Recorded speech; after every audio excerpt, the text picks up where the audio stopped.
अब हेर के गर्छौँ हामी, यो ग्लासमा भएको पानीलाई यसमा ट्रान्सफर गर्नु छ यो डोरीको माध्यमले।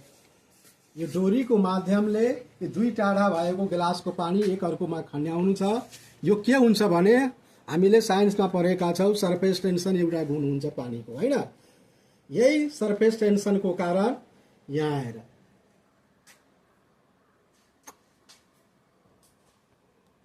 यो ग्लासमा भएको पानी यहाँ आएर यहाँ यो माथिवालामा आएर पहिले पानी के गरिरहेको छ, माथिवालाबाट तलतिर गइरहेको छ। किन? सरफेस टेन्सनको कारण।